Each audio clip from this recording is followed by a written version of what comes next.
What is up, everybody? We are live. I figured tonight we'll just do a magical discussion, and then I guess maybe if you guys want to do a debate or something, we can get into that. But I guess first we'll take a look at the Heptameron. I'd like to lecture through Peter Abano's Heptameron, or the magical elements. If you're familiar with Joseph C. Lysiewski and his what is it? Ceremonial Magic and the Power of Evocation. This is the text that he references. This is the Heptameron, or the magical elements. So it starts out by stating, in the former book, which is the fourth book of Agrippa, it is sufficiently spoken concerning magical ceremonies and initiations.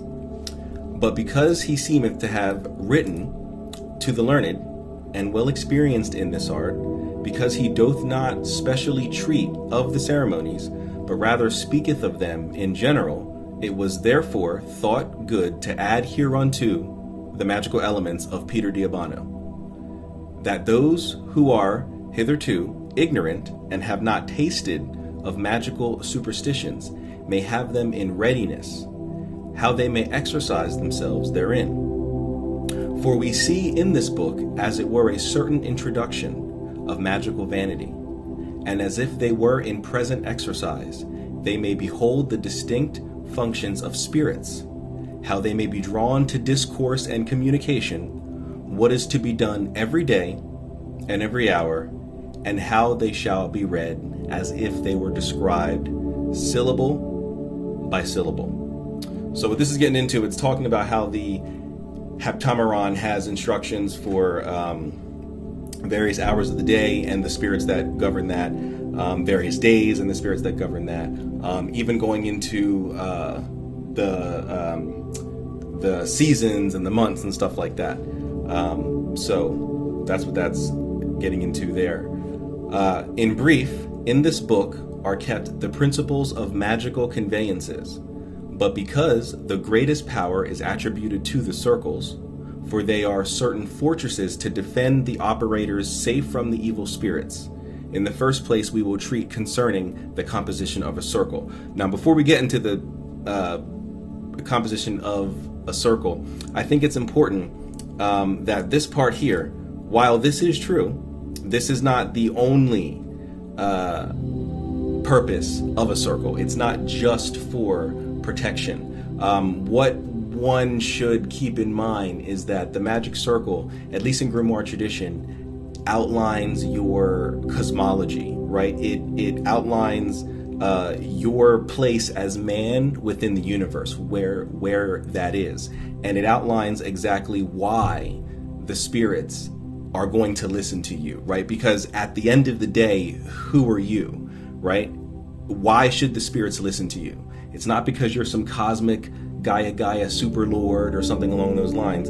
It's because, at least in grimoire tradition, you have received divine authority, and that divine authority, the chain of command, is outlined within the magic circle, right? For more on that, if you want more information on that, I highly recommend William Kiesel's Magic Circles in the Grimoire Tradition. Is an excellent text that can help you learn more about the composition of magic circles and their purposes, because the grimoires don't go into it.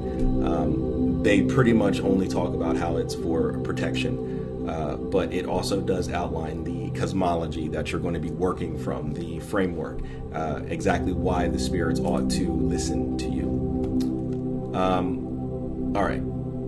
So next it goes into the composition of the circle itself, of the circle and the composition thereof.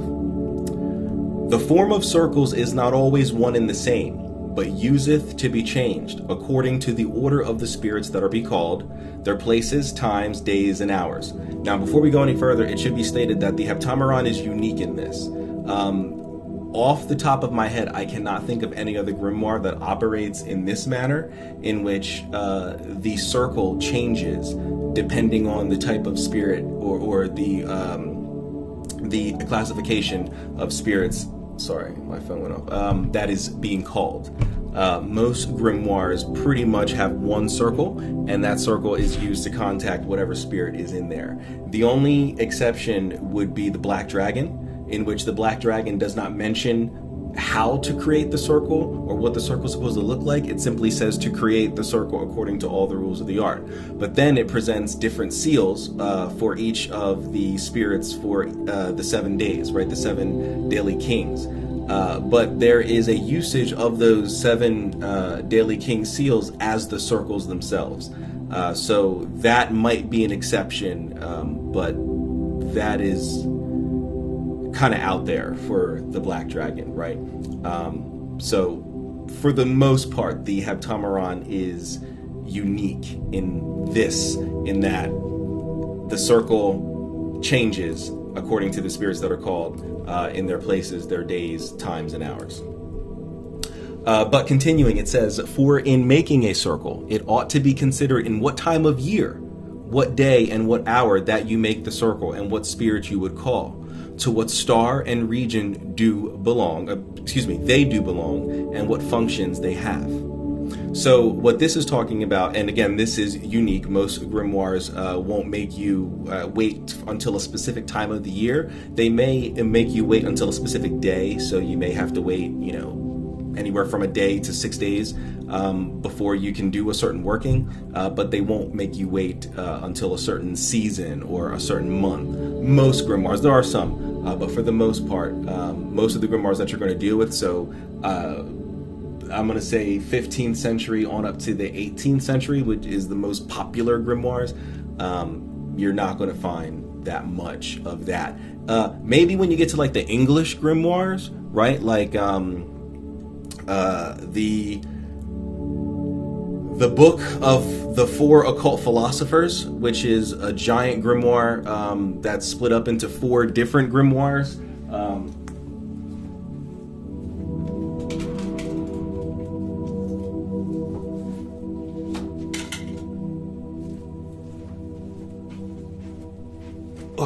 This text here, the book of 4 occult philosophers.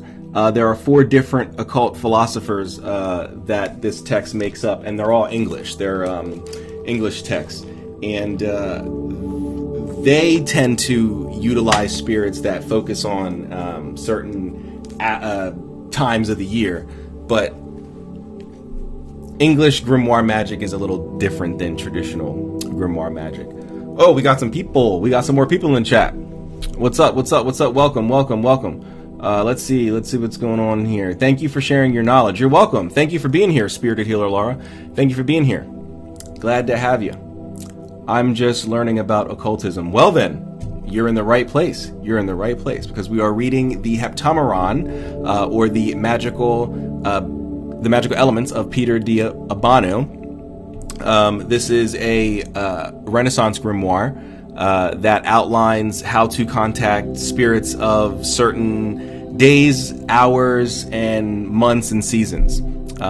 So if you have an interest in spirit work, you're in the right place. You're in the right place. Welcome, welcome. Welcome everybody coming in. Welcome.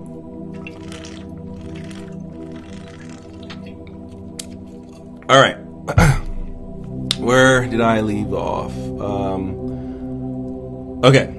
Therefore, let there be made 3 circles of the latitude of 9 feet or 9 foot, and let them be distant one from another a hand's breadth. Now, again, this is unique. Depending on the grimoire, you're going to find the circle is going to be anywhere between 6 feet to 12 feet. It just depends. Some grimoires assume that the magician, or the Karsis, as it makes, or the exorcist, sometimes it'll call them, has other people that are part of the ritual with them, like assistants or like a understudy or a mentee or something like that. So the circle should be large enough to fit multiple people. But not only that, Sometimes the altar is supposed to be within the circle with you, so it should be large enough to fit you and the altar, and you should be able to walk around the perimeter of the circle and do all these things. So 9 feet is within the range, but you'll see anywhere as small as 6 feet on up to as large as 12 feet. So keep that in mind. Where did I leave off? Circles, hand's breadth. And in the middle circle, first write the name of the hour wherein you do the work. In the second place, write the name of the angel of the hour. As we discussed earlier, there are angels that rule over specific hours of the day.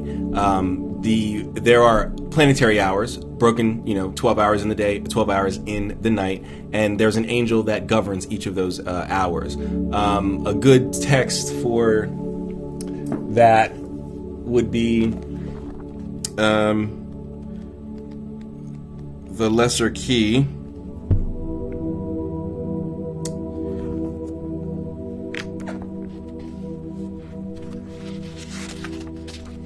So this is not because it's the opposite way that the book is supposed to be, but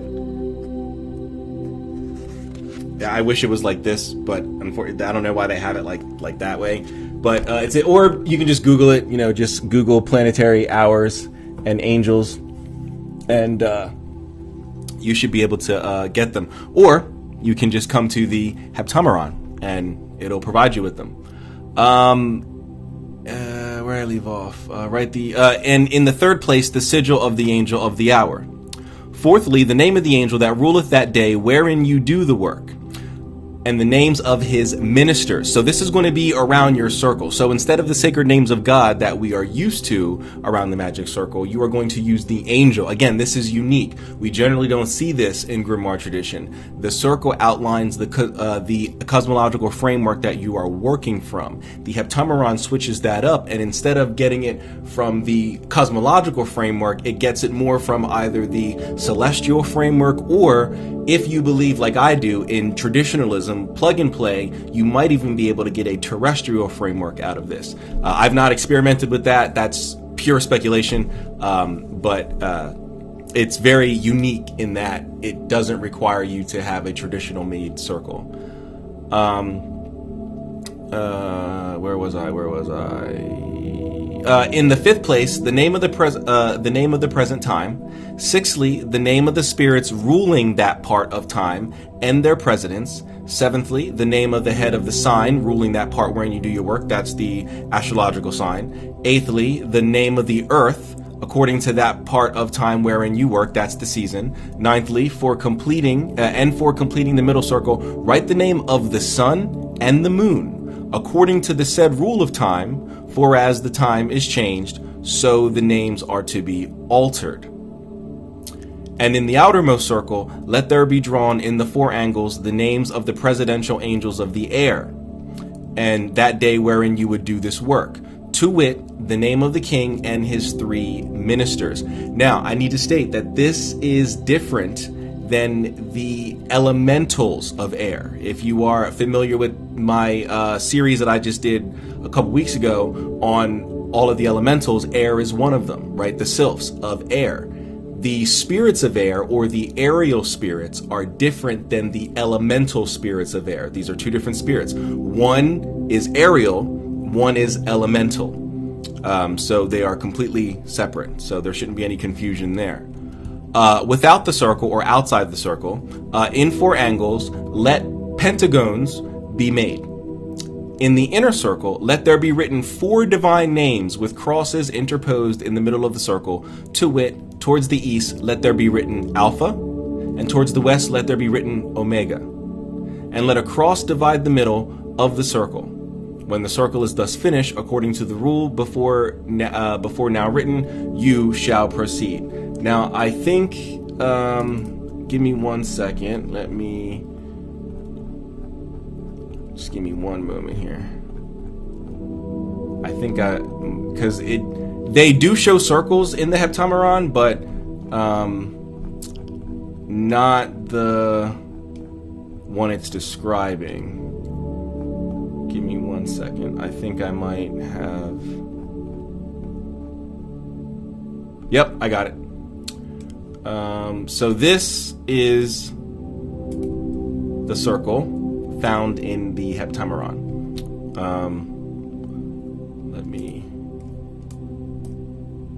Let me grab it.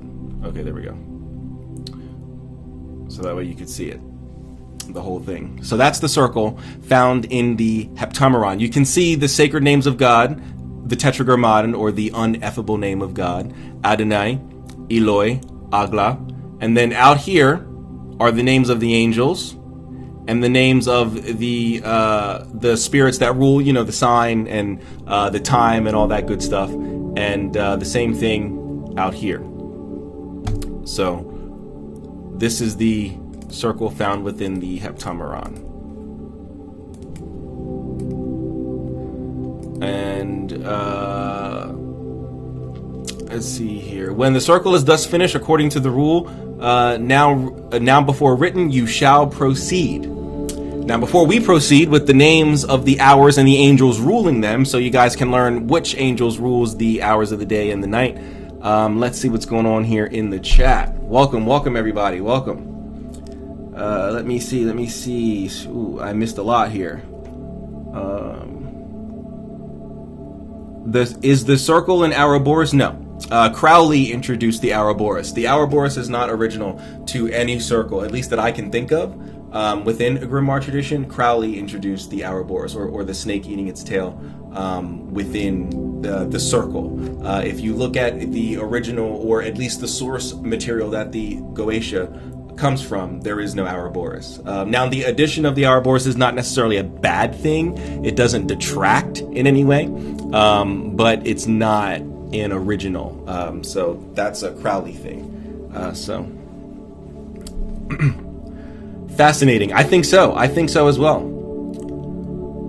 Horizontal reading. Yeah, I don't know why Crowley and Mathers did that. Would you mind briefly sharing your opinion on the practitioner become a living God? So EA co-editing. I'm going to be honest. I don't mind EA co-editing. However, I prefer the old co-editing, the co-editing before become a living God. He started become a living God back in 2012, back when his forum was the rival of the forum that I was running, Wizard Forums, and we had a bit of a rivalry back then. But I prefer the co-editing that wrote Questing After Visions and Epistemists and Works of Darkness and Baneful Magic and Kingdoms of Flame and all that. Even Spider and the Green Butterfly, as terrible as that one was. I prefer that co-editing. After he started becoming a living God, his books and his video content and all that started becoming very infomercially. If you don't know what that means, just like go on YouTube and look up like like get rich quick infomercials, and that's pretty much what I feel like his become a living God is. But outside of that, I don't have an issue with the things that he teaches or anything like that. I think he goes about it the wrong way, and I wish he would put emphasis on different things, but I don't have any inherent issues with co-editing. So he was my first deep dive into magic. That's not a bad place to start, especially if you started with his older stuff. If you started with the Become a Living God stuff, hopefully you were able to wade through, the edgelordiness and, the goth 14-year-oldness, and, get to some actual meat and potatoes there. But I definitely prefer the 7 or 8 books that he wrote before Become a Living God. Is the live frozen for anyone else or just me? I've tried 2 different accounts. Oh, is it frozen? It doesn't seem like it's frozen for anyone else, man. I'm sorry, brother.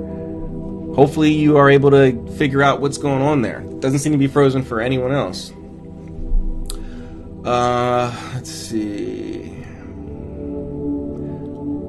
Oh, hey, the Heptameron for when you need a circle for each day. Exactly.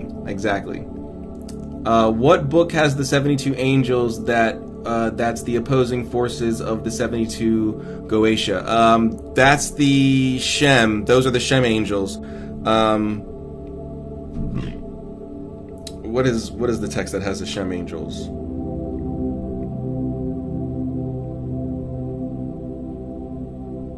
Is it the... Why am I blanking on the Shem angels? I want to say the Sefer. Hold on, it looks like an Apple Watch. What looks like an Apple Watch?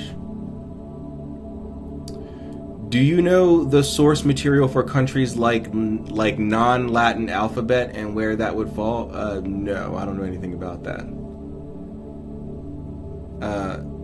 That's fair. Probably subconsciously I drifted away. Oh, okay. Thank you for your reply. Yeah, man. No worries. Good evening. Awesome topic, and I love the background music. Excellent. Good. And hopefully it's not too loud.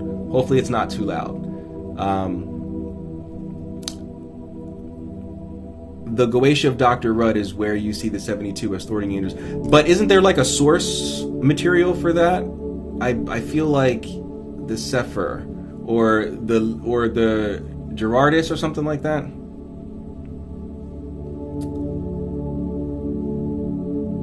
How do you spell the book for the Shem angels? I think it's the Sefer Ha-Raziel. Hold on. Give me 1 second.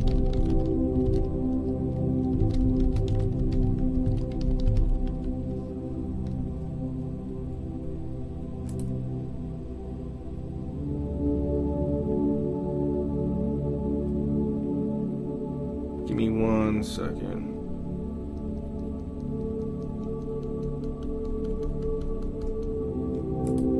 I don't have the Sefer?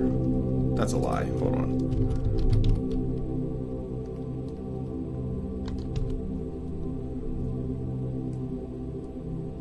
There it is. I was about to say, I knew I had it.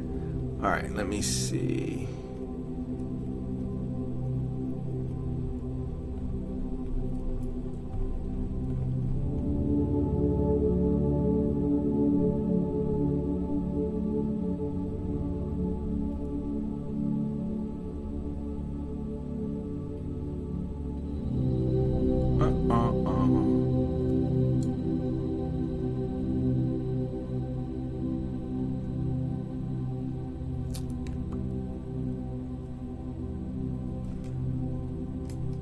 One second, guys.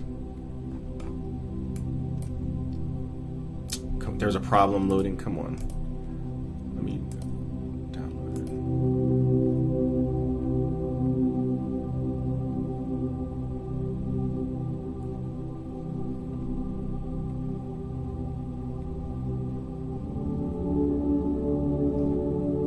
Okay.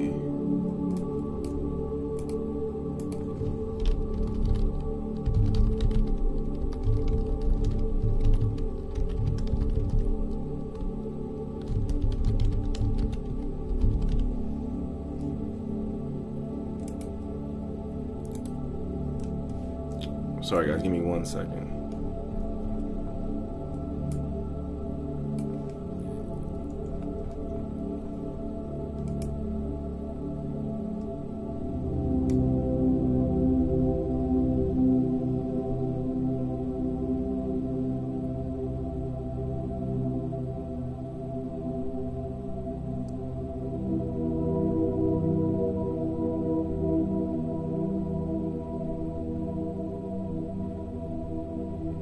Okay, maybe it's not the Sefer.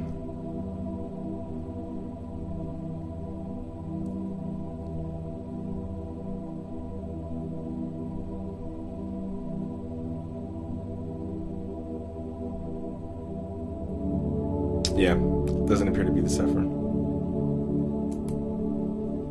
Oh crap. I accidentally closed the Heptameron. My bad. 1 second.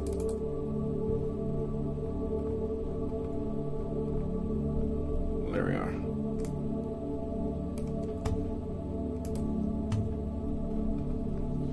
It doesn't seem to be the Sefer.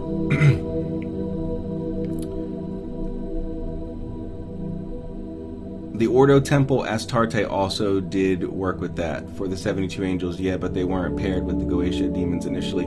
Oh, okay. Damon Brand also wrote a book called The 72 Angels Magic. Yes, I have that.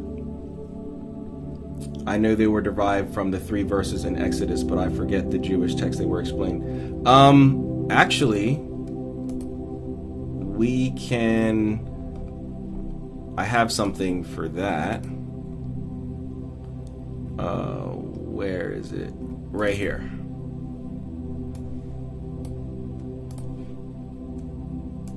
So, the 72-fold name of God. It says the 72 names are derived from Exodus 14:19 through 21, which the original Hebrew have 72 letters. The original Hebrew text is this.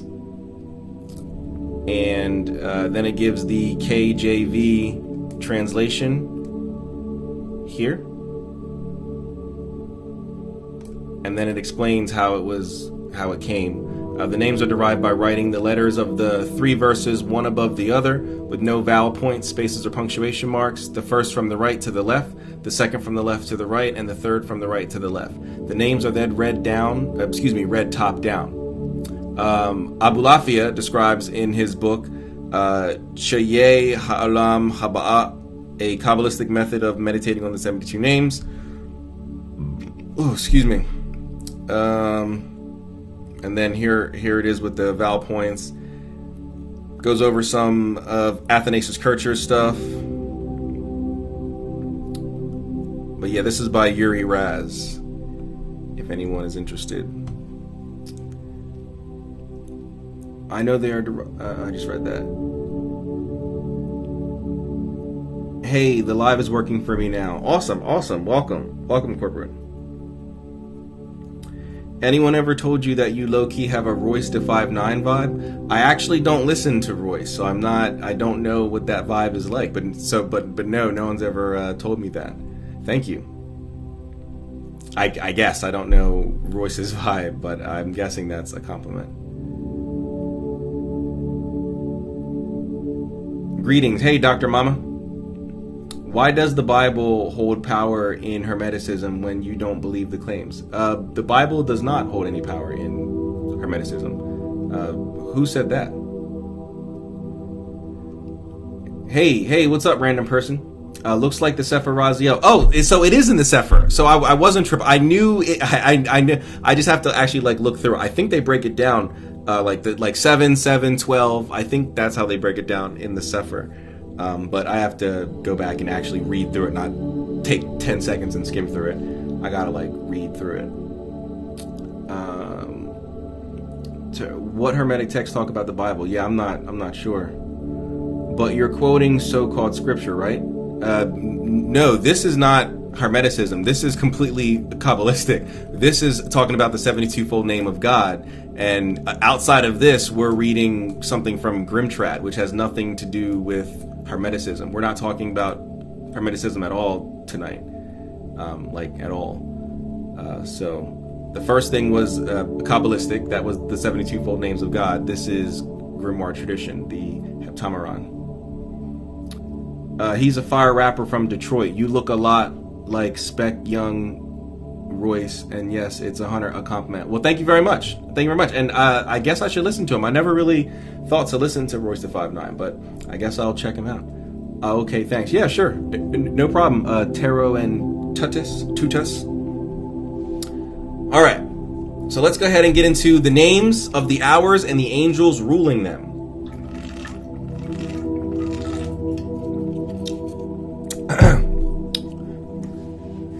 It states, it is also to be known that the angels do rule the hours in a successive order, according to the course of the heavens, and planets unto which they are subject. So that spirit which governeth the day ruleth also the first hour of the day, and the second from this governeth the second hour. So if you are familiar with planetary hours and planetary days, this is very familiar to you. The third hour, and so consequently, there's a K in here. Is that supposed to be in there? Consequently, I don't think that's a word. But anyway, and when 7 planets and hours have made their revolution, it returneth again to the first which ruleth the day. Therefore we shall speak of the names of the hours. So, for the hours of the day, Yan, Janner, Nasnia, Sala, Sadedali, Thamor, Orur, I don't think that's how you say that, Thamik, Neron, Jaon, Abai, Natalon, and for the hours of the night, Beron, Beral, Thanu, Athir, Mathon or Mathan, Rana, Netos, Tafrak, Sasor, Aglo, Kalerna, and Salam. Of the names of the angels and their sigils, it shall be spoken in their proper places. Now let us take a view of the names of the times. A year therefore is fourfold, and is divided into spring, summer, harvest, and winter. And the names whereof are these. In the spring it's Talvi, the summer it's Casmeron, in autumn it's Adarael, and in winter it's Farlas. Now, under Talvi, so Talvi is the ruling angel of spring. Under Talvi would be the angels of spring. And they are Karatasa, Kor, or maybe that's like Kore or Kori, but there's no accent grave or accent aigu or the triangle or any, I don't know what that's called, or anything like that over the E, so I don't think there's any, I think it's just Kor, but who knows. Amatiel and Kamisoros. And then the head of the sign of spring is Splugligeuel. Very interesting name. Splugligeuel. The name of the earth in spring is Amadai. And the names of the sun and moon in the spring: Abraham, Aguacida, or Agusida. And now the angels of the summer. So the ruling angel of summer is Casmeran. Under Casmeran is Gargatel or Gargatel. I don't know the proper pronunciation of that, but Gargatel, Tariel, and Gaviel. The head of the sign of summer is Tubiel. The name of the earth in summer, Festivivi. The names of the sun and the moon in summer. The sun is Athame, and the moon is Armistice. The angels of autumn. If we go back, we see that the ruling angel of autumn, or the harvest, is Adarael. Now under Adarael is two.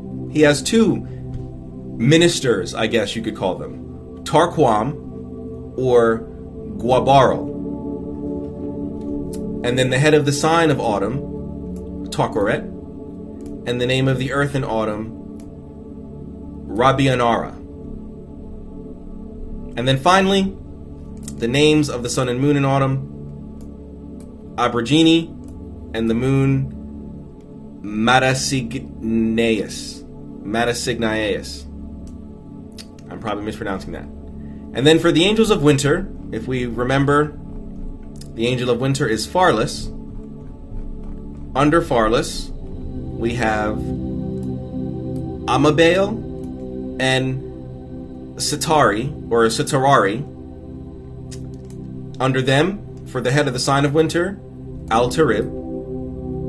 Under him, the name of the earth in winter, Jeremiah, or maybe Jeremiah. And the names of the sun and moon in winter, the sun is Kamutaf, and the moon Aphaterim. So those are very interesting names for the spirits. And it's very interesting that not all of them end with EL as their suffix. So there may be contention that these are all legitimately angels. But before we move on, before we move on to the consecrations and the benedictions, let me take a look here in the chat, see what's up. Scroll down here. Where do we find this info? I'm just getting in. This is the Heptameron. You can just Google Heptameron PDF. Actually, hold on. I think, don't get me lying, but if we were to go to, I think it's on Esoteric Archives. I think, Control F. Yep, there it is right there. So it's here on Esoteric Archives. It's loading. I don't know why it's taking forever. But it's not in a nice format, right? It's like this. So I mean, I don't know if you like it like this, but it's here if you want it. Otherwise, you can just Google it. Google Heptameron PDF. This is the title, Heptameron, or some people say Heptameron. I say Heptameron, but some people say Heptameron. You should be able to Google that plus PDF. I don't know if it's on like sacred texts.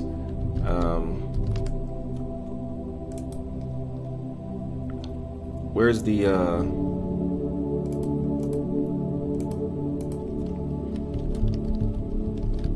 see if it's on here.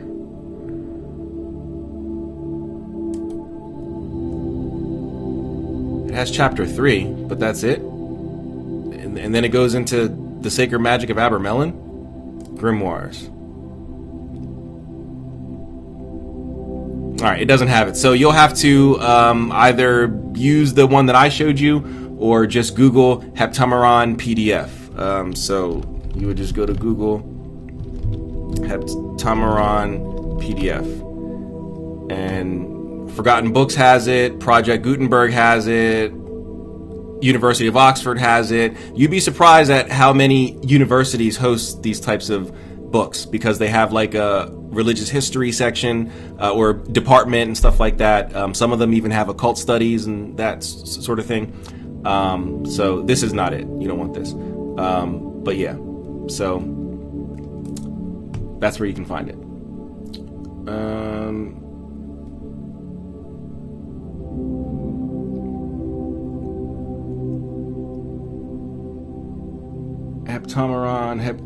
The Heptameron Digimon Linger. What's it called? The book is the Heptameron. I'm highly skeptical of any digital literature. How so? Or why? That's a digital transcript. The Heptameron has been around a minute. Yeah, these are super old, and they've just been digitized. Looking at Amazon, many different ones. Any preferences? I don't have a physical copy of the Heptameron, so take your pick. However, if you want a commentary along with it, I would get this.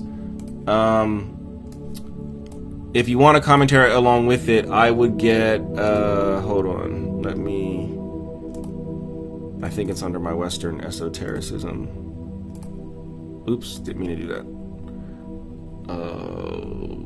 Where is it?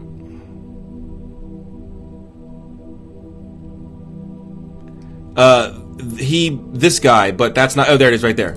This one. On Amazon, you might want to look for this. Ceremonial Magic and the Power of Evocation by Joseph C. Lysiewski. He basically was referencing the Heptameron. So, what is the website? For this is a PDF. This is a PDF. All right. So let's go ahead and get to the consecrations, or the consecratio and the benedictio.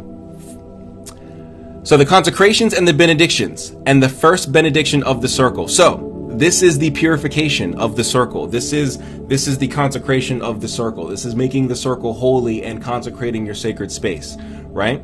So it states, when the circle is rightly perfected, sprinkle the same with holy water or purging water. Now, it's very interesting that the Heptameron does not make it a requirement for it to be strictly holy water.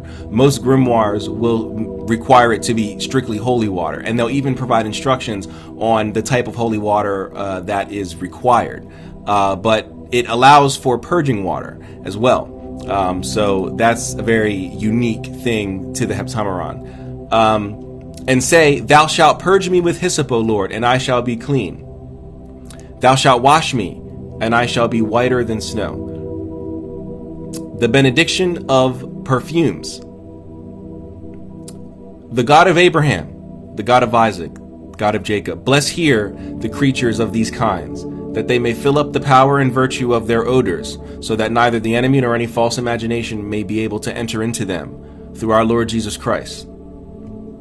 And let them be sprinkled. Oh, sorry. And this right here is that. So you're supposed to do the, yeah. All right. The exorcism of the fire upon which the perfumes are to be put. So perfumes are incense, right? This is speaking of powdered incense. So, well, this isn't really powder. This is more of resin. Hold on. I know I have some powdered incense in here. This is resin. 1 second. I know I got some powdered incense in here somewhere. This is resin. I got a lot of resin incense, Dad. I like the way it burns. I like the way resin incense burns.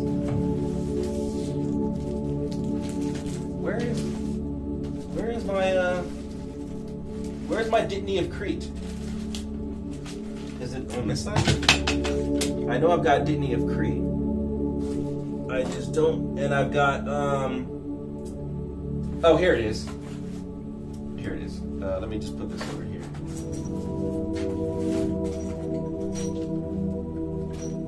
Sorry, my altar is a mess. Dittany of Crete. Dittany of Crete. What is that? A 1/4 ounce I got? 1/4 ounce. And as you can see, it's just crushed up leaves. Just crushed up. It's just the herb crushed up. Dittany of Crete. So it's talking about incense like this, not incense cones or incense sticks or anything like that. It's talking about powdered incense that you're supposed to put into a special container. I believe they're called braziers or braziers or something like that. And you would put that over the fire, which is what it's about to go into here. What are the... Okay, you're talking to Jeff James. Wow, did somebody catch that book title? That was too fast. Ceremonial Magic and the Power of Evocation by Joseph C. Lysiewski. Ceremonial Magic and the Power of Evocation. You know the origin of the hyssop? I do not. I do not know the origin of hyssop. I mean, I know it's from the Bible, but I don't know, like, you know, who was the first culture to start using it and all that other stuff. But I know that it's from the Bible.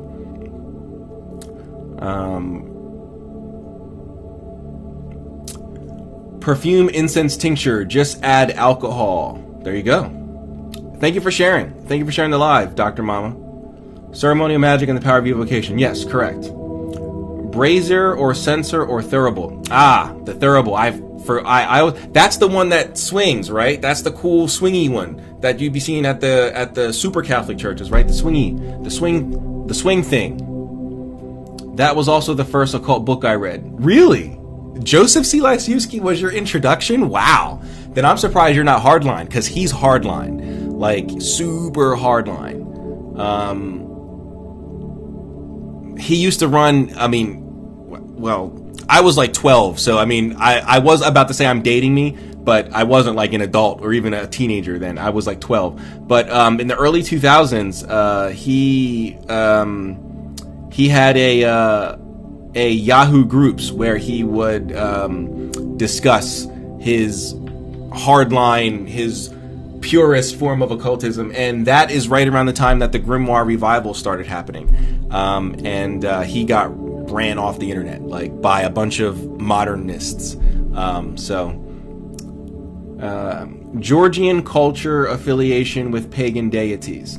Are you asking about George? I don't know anything about Georgian culture. Hyssop was the name of the tree branch that spread ceremony blood of Passover lamb before Exodus. Aha!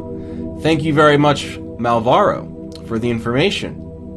Thank you. I was not aware of that.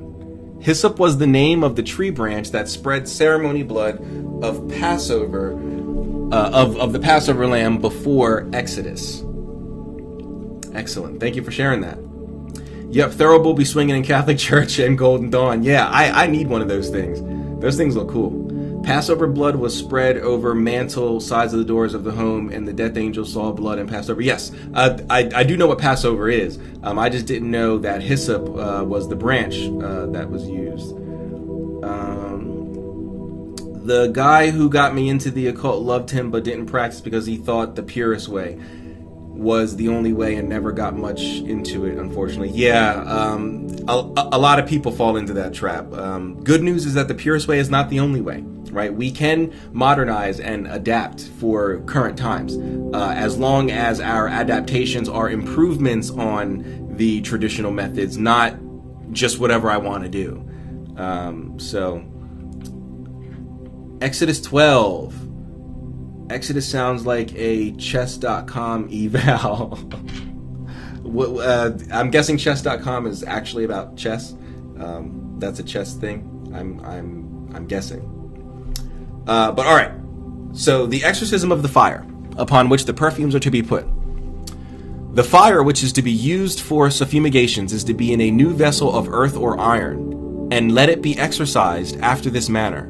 I exorcise thee, O thou creature of fire, by him by whom all things are made, that forthwith thou cast away every phantasm from thee, that it shall not be able to do any hurt in anything. Then say, Bless, O Lord, this creature of fire, and sanctify it, that it may be blessed to set forth the praise of thy holy name, that no hurt may come to the exorcisers or spectators, through our Lord Jesus Christ. And then you cross. Now, remember earlier I was saying about the size of the circle, anywhere from 6 feet to 12 feet, depending on your grimoire, because the grimoire, some grimoires assume that you are not going to be in the circle by yourself. It says that no hurt may come to the exorcisers, meaning there's more than one magician, or the spectators, like assistants or mentees, students who are learning, and you just happen to be using this evocation to help them learn, whatever. So there's a reference to that. And then also here's a reference to earlier I mentioned that not all grimoires will refer to the practitioner as a magician. They may refer to you as a magus. They may refer to you as an exorcist. They may refer to you as a carcist. So that's a reference to that. All right, now we're moving on. This is the pentacle of the garment and the pentacle. Now, clothing is actually really important within grimoire tradition, depending on the system or the tradition that you come from. We're not going to get into too much of clothing here outside of what is said here, but if you are interested in clothing when it comes to Grimtrad, what's it called?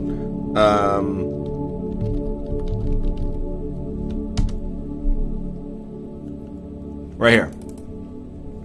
The Devil's Raiments by Martin Duffy, the same guy who brought us the genius Anathema Maranatha for the curses and the black magic found in Christianity, Anathema Maranatha, Christianity and the Imprecatory Arts. This lovely, lovely gem, this amazing text, this enlightening book, The Devil's Raiments by Martin Duffy, 3 hands press, is a look at the magical vestments, the magical clothing found within the occult. He mostly focuses on witchcraft, but you can see the correlations. All right, let me bring that back over there. Okay, let me see before we move on here. Let's see what's going on in the chat. Purest way is for being purified and properly prepared, then go spirit-led, academic verified. Bing bong! Peter Diabano, Dr. Thor, Templar, Joseph Peterson. Does this ritual ever reference the hedge of protection surrounding Job? Not that I'm aware of, no. Solomonic and Grimtrad are one of my favorite kinds of magic. Mine too. It's my preferred spirit contact method. Of course, I use a modified method. You guys know that I use the method outlined in Rufus Opus's Modern Goetia Grimoire and Modern Angelic Grimoire.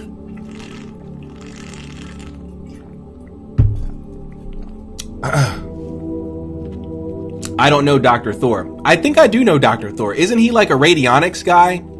Radionics stuff, right? Right? I think. I've honestly been debating just making that 95% of my practice. Well, I certainly prefer it for spirit practice. I'm not going to lie, I've not been successful with the spells found in grimoire tradition. In the back of the Black Dragon, there's spells and things like that. In some of the Faustian texts, there's spells. There are some grimoires that do offer spells. I haven't had much success with the spells found in the Grim Trad text, but the spirit contact methodology is, in my opinion, outside of the ATRs, bar none. But then again, I'm biased. So it's definitely amazing in my opinion for that. But the spells I've not really had that much success with, but others have. So, what's the reason for practicing this form of magic? Just curiosity. To gain control over the spirits and to learn whatever it is that they have to teach you. So, I guess at the end of the day, to gain wisdom and knowledge. What's the... Oh, I already answered that. Thank you. Okay, you guys are talking to each other. What is Solomonic magic? It is the branch of grimoire tradition that deals with texts that are spuriously attributed to Solomon. So books like the Goetia, books like the Key of Solomon, books like the Key of Knowledge, books like the Hygromanteia, books like the the Testament of Solomon, things like that. Grimoires that are attributed to Solomon and his son Roboam or Robohoam, however you want to say it, and the instructions that Solomon supposedly got from, depending on who you talk to, Metatron or Gabriel. I think it was Gabriel, Metatron or Gabriel, on how to gain control over the spirits and have them become subject unto you, or subject unto man.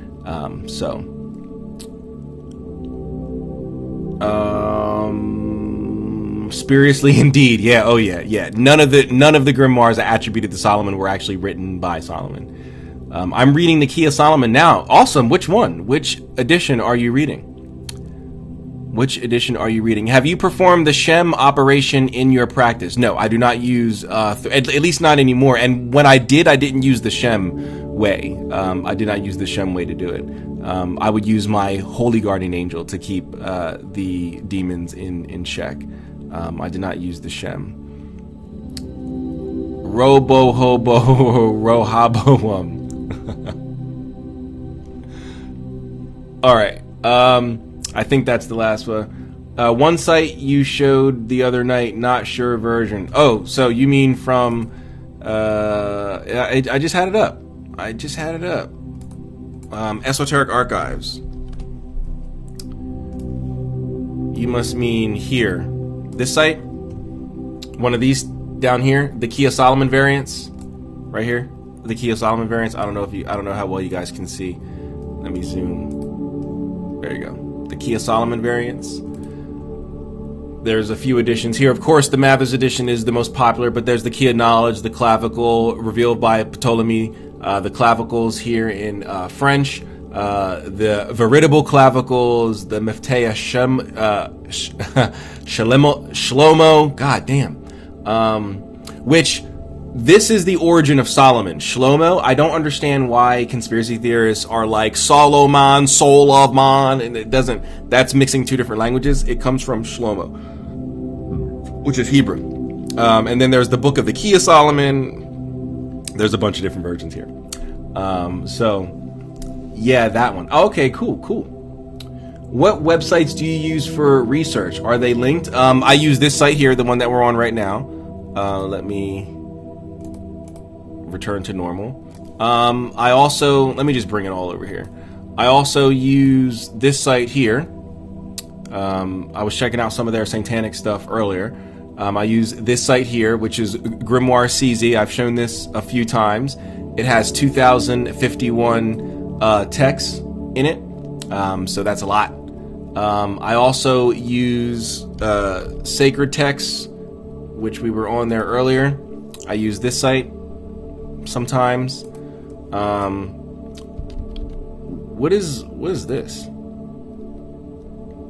Okay, yeah, I was gonna say I don't even know what that is. Don't even work. And then anything else, like if I need a book or something like that, and I go on Amazon and it's too much money, I don't think it's worth it.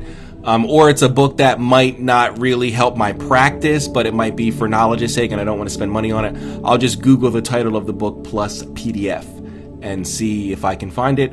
Usually like the VK, that Russian VK site that hosts a lot of books and stuff like that. I can find stuff there. But the main three that I use are Sacred Texts, here, the Esoteric Archives, and Grimoire CZ here.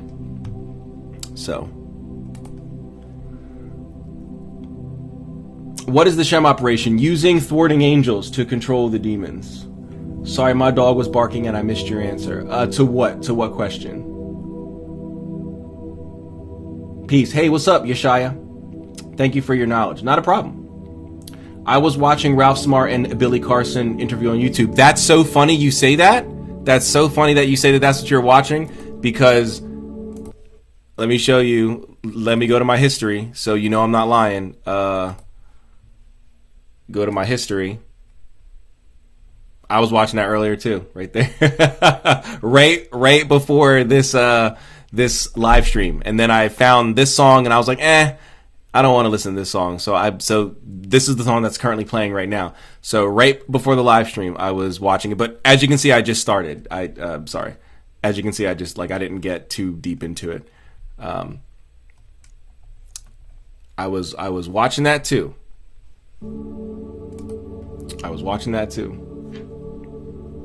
I got to. For the content that I make, I got to keep up with what the New Age and the paranormal and the occult conspiracy talk about.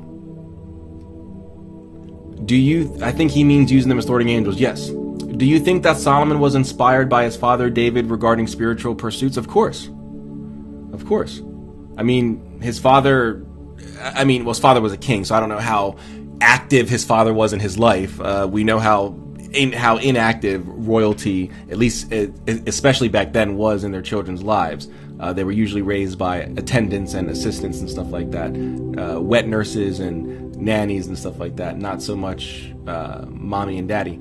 Well, maybe mommy if mommy isn't the queen, right? If mommy is one of the concubines or something like that, that's different, right? Then mommy might be present. But if mommy is the queen, and daddy is the king, chances are the kids did not get much FaceTime with mommy and daddy.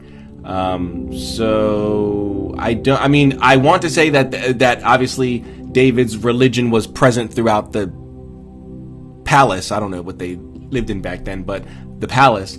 But I don't know how active David was in instructing Solomon.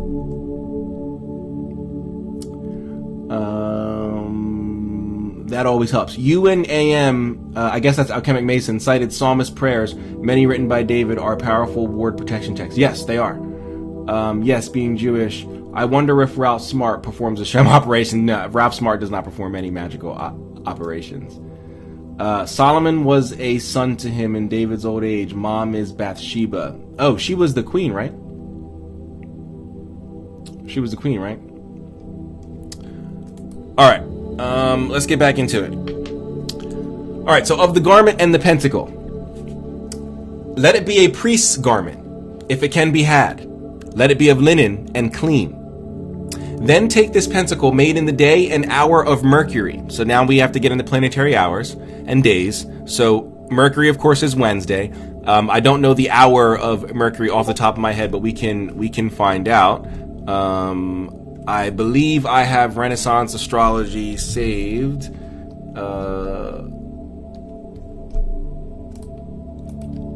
I think.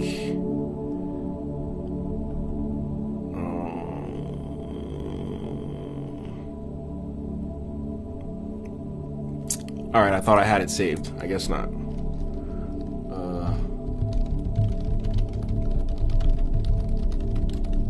Oops.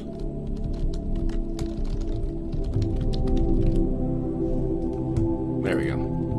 I thought I had this saved in my favorites, but I guess not. So we'll go ahead and we'll save it. will save it under occultism. All right. So this is a good chart for the planetary days and hours. This is found in many grimoires. I just don't know the hours off the top of my head. So if we're looking at Wednesday, which is the day of Mercury, as always, the first hour of the day is ruled by the day itself. So first hour of Sunday is going to be the sun. First hour of Monday is going to be the moon. First hour of Tuesday, Mars. Wednesday, Mercury. So the day of Mercury is Wednesday. So the hours of Mercury on Wednesday are 8 a.m. Well, okay, obviously first 1 a.m., but I already said that. 8 a.m. And then in the evening, we've got 3 p.m. And then we've got 10 p.m. Right? But I believe it is specifically talking about, the day. So this has to be during the day. So you have to do it during either 1 a.m. or 8 a.m. is when the pentacle has to be made. Let it be a priest garment, and if it can be had, let it be of linen and clean. Then take this pentacle made in the day and hour of Mercury, the moon increasing. Okay, so instead of waning, it's waxing.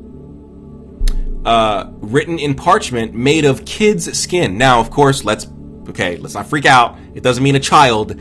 A kid isn't a baby goat, right? So the same thing as we saw with that Ethan Kaiser guy who claimed to have used the red dragon or the Grand Grimoire to summon the devil to sell his soul. And I had to point out to him that the red dragon does not tell you how to summon the devil. It tells you how to summon Lucifuge Rofacal. And are you trying to tell everyone who's watching this video that you bought a baby goat and then you skinned it and tanned and dyed the skin, tanned and dried the skin to make vellum, and on that vellum you wrote your petition and the sigil of Lucifuge Rofacal? And of course he did not respond. So when it says a kid, it does not mean a child. It's talking about a baby goat, right? This was common back then. Again, I just gave the example of the Grand Grimoire or the Red Dragon that says the same thing. Another grimoire that says the same thing is, although it's not a kid, it's a pig. The grimoire to conjure the spirit of a place requires the sacrifice of a pig. But anyway, so written in parchment made of kid skin. So you're going to need to get vellum made of goat skin. So goat skin vellum, which you can get to this day. You can just Google goat skin vellum and you'll find someone that sells it. I don't use animal skin. I use Hell Notes for any sort of petitions, but this is what the grimoire requires if you want to use the Heptameron in the traditional way. I will refer you to Jake Stratton Kent if you would like to know how to update things like this. But anyway, first let there be said over it a mass of the Holy Ghost, and let it be sprinkled with baptism. Now, this is important. It requires a mass of the Holy Ghost to be said, and if we know anything about Christianity, only a priest, someone who is ordained within the Catholic or within the Church, is able to give the Mass of the Holy Ghost. So this further lends into my theory that the grimoires of old, which David Rankine in his most recent edition of Grimoire Encyclopedia also agrees with me, that these grimoires were not meant to be mass published. They were not meant for the average consumer. It was meant for a small select group of practitioners. They were usually Christian priests or Catholic priests, I should say. I mean, that is Christian, but Catholic priests. And this is a perfect example of that. You know, the average person walking into a medieval bookshop or something like that, if that was even a thing, and found this book, would not have been able to do anything in here because the average person would not have been an ordained priest. So the clergy would have been pretty much the only group of people that would have not only had these books, but would have had the money to be able to do these things, right? All right. An oration to be said when the vesture is put on. Ancor, Amacor, Amides, Theodonius, Anator, by the merits of thy angel, O Lord, I will put on the garments of salvation, that this which I desire I may bring to effect. Through thee, the most holy Adonai, whose kingdom endureth forever and ever. Amen. Now, there's no scholarly, this is me speculating. I feel as though this is connected to where in the Bible it is instructing the faithful to put on the whole armor of God. right? And to use the Bible as the sword and the faith as the shield as you wrestle against the wiles of the devil. Being that you're putting on holy vestments and holy garments as a sacred act of not just supplication but also protection, spiritually, I feel as though it would be associated with that verse. But yeah. I don't think I finished. The most holy Adonai, whose kingdom endureth forever and ever. Amen. All right. And then we're going to get into the actual evocation of the Spirit in a moment. Let me see what's going on here in the chat. I don't want it to get too far down. Do you think that's okay? I already read that. I read that. I wonder if I read that. Solomon was a son. I read that. Okay, here we go. Yes, David killed her previous husband to be able to marry her. Yes. Uriah was a good man too. Did he say white linen? No, not white linen, just linen. It just says linen. Let it be a priest's garment, and if it can be had, let it be of linen and clean. That's it. It doesn't say that it has to be white linen. Although you would assume white, but it doesn't say that.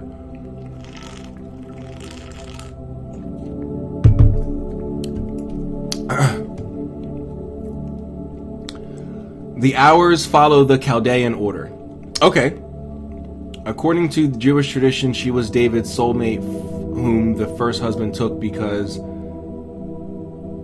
he was able to untie the knot on Goliath's scabbard, so David used it to chop off Goliath's head. Holy crap.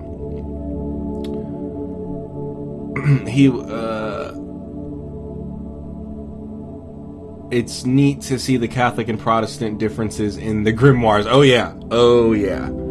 The average person doesn't have discipline to keep the altar clean and do the rituals. Well, that's true. Purity of salvation garment ties to the book of Revelation, righteousness to the saints. Oh, okay. I was not aware of that. AI rejects AI, or is that Al, as in Aleister Crowley? Rejects Catholic authority and call on Snake Jesus. Where you get the Hertz music? This is if this is Hertz music, I don't know. But this is Magic in Music. The Magic in Music channel on YouTube. Whenever I'm doing rituals to help me get into the mood and stuff like that, I like to play some of his stuff.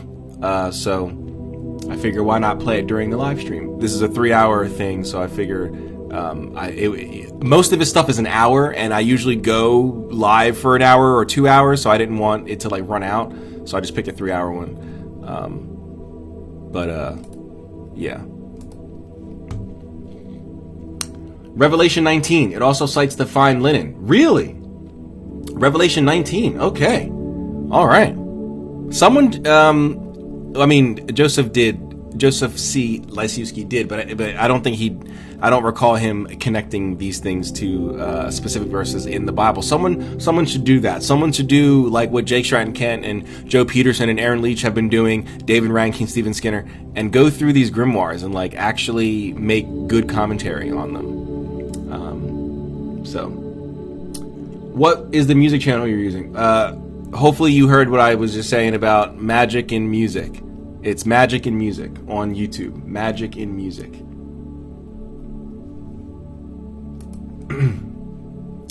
I've heard before the linen helps with our molecular structure in a way.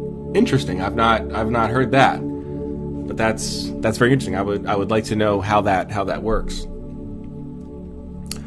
All right. So, of the manner of the working.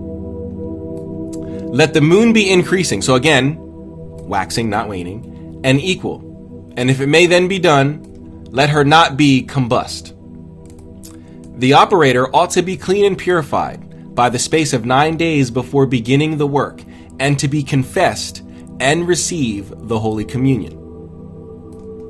Now, this clean and purified, it doesn't specifically state what that means, but we can look to some of the previous grimoires for inspiration.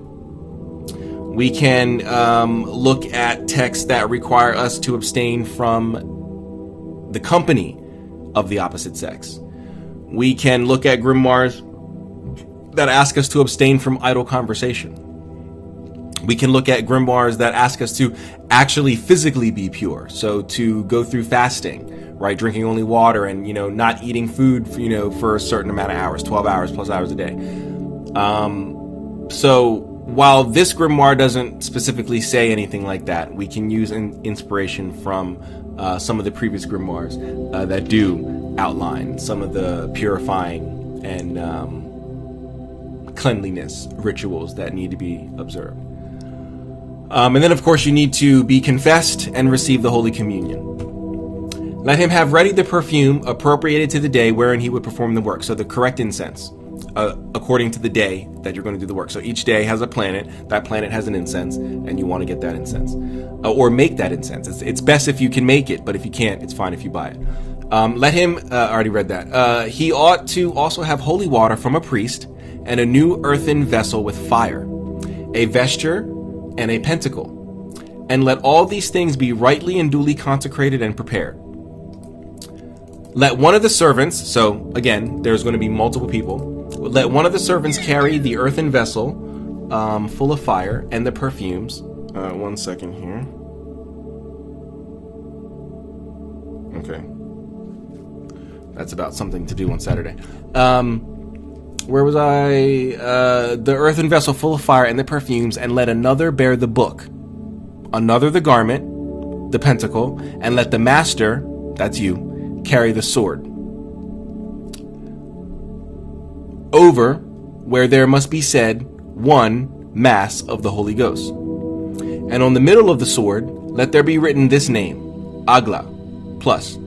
And on the other side thereof, let there be written this name, plus, on, plus. And as he goeth to the consecrated place, let him continually read the litanies, the servants answering. And when he cometh to the place where he will erect the circle, let him draw the lines of the circle as we have before taught. And after he hath made it, let him sprinkle the circle with holy water, saying, Asperge me Domine, wash me, O Lord, etc. The master therefore ought to be purified with fasting, chastity, and abstinency from all luxury in the space of 3 whole days before the day of the operation. So back when it was 9 days, up here, it didn't give you any specifications. But 3 days before the operation is to begin, you must fast, can't have sex, and you can't have what the luxuries mean, things like alcohol, smoking, vacation, things that are luxuries, right? The finer things, for the space of 3 whole days before the operation. And on the day that he would do the work, being clothed with pure garments and furnished with pentacles, perfumes, and other things necessary hereunto, let him enter the circle and call the angels from the 4 parts of the world. So this is the 4 corners, or the elements of the circle, so the 4 directions. Let him enter the circle and call the angels from the 4 parts of the world, which do govern the 7 planets, the 7 days of the week, the colors and metals, whose name you shall see in their places. And with bended knees, invocating the said angels, particularly let him say, O angels, supradicti estote adjutores mea petitioni, et in adjutorium mihi and meis rebus et petitionibus. I watched a lot of the Borgias, so and then let him call the angels from the 4 parts of the world that that rule the air, and the same day wherein he doth the work or experiment. And having implored specially all the names and spirits written in the circle, let him say, O vos omnis adjuro atque contestor persedem adone per hagios, o theos iskairos athanatos parakletos alpha et omega et per he tria nomina secreta agla on tetragrammaton quod hodi debiatis ad imprere quod copio. These things being performed, let him read the conjuration assigned for the day, wherein he maketh the experiments, as we have before spoken. But if they shall be pertinacious and refractory, and will not yield themselves obedient, neither to the conjuration assigned to the day, nor to the prayers before made, then use the conjurations and exorcisms following. Now, this is reminiscent of the Goetia, where we have the spirit chain and the conjuration of the fire and all that other stuff. I'm not reading. I'm not going to read all this. But you'd say this if they're not obedient, if they're not coming, if they're not, appearing. You say all this. I'm not going to read through all this, but yeah, you'd say all of that, and then here's a prayer to God to be said in the 4 parts of the world in the circle. So again, you're going to each of the 4 corners of the circle, and you're going to say this. I'm not reading all that, and this. Not reading all that, and this. I'm not reading all that. And then for visions and apparitions, in order to begin seeing the spirits, you must recite this, which I'm not reading all that. And then, once we get here, this is where you can begin to address the spirit. You can tell the spirit what you're looking for, whether it's information or something to be done, and it shall be done. And then you must give them the license to depart. In nominis Patris et Filii et Spiritus Sancti, iti in pace a loca vestra, et pax sit inter nos et vos parati, sitis veniel vocati. These are the things which Peter Diabano hath spoken concerning magical elements. But that you may know better, know the manner of composing a circle, I will set down one scheme, so that if anyone would make a circle in springtime for the first hour of the Lord's day, it must be in the same manner as the figure following.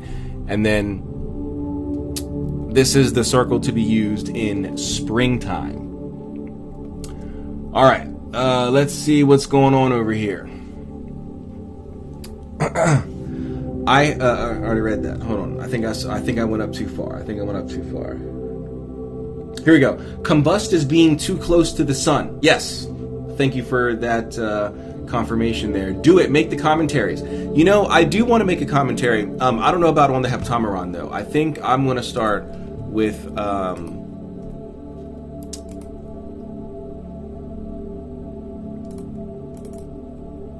this text here. No one has done this text. No one. This is literally the only thing for this, this book right here.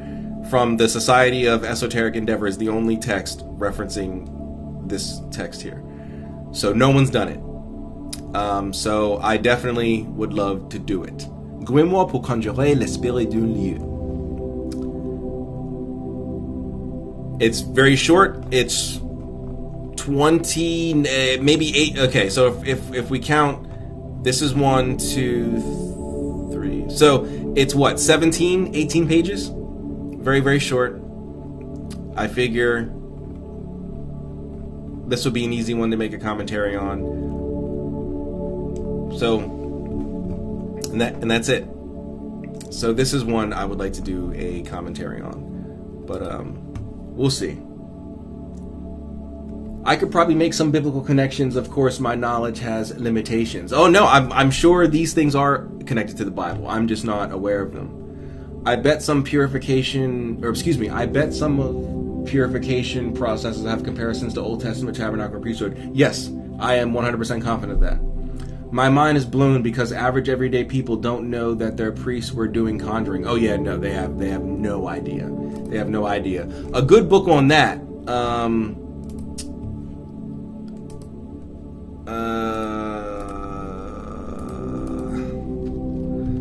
This one is in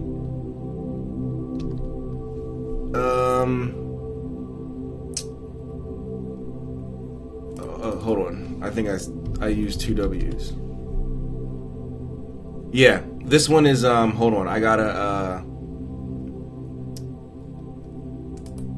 there we go. I gotta open it with because it's in here. It is right here. It's in EPUB, and Drive doesn't have an EPUB like reader, so here we go. It's opened in my EPUB reader. It's called Wizard Popes of the 11th Century.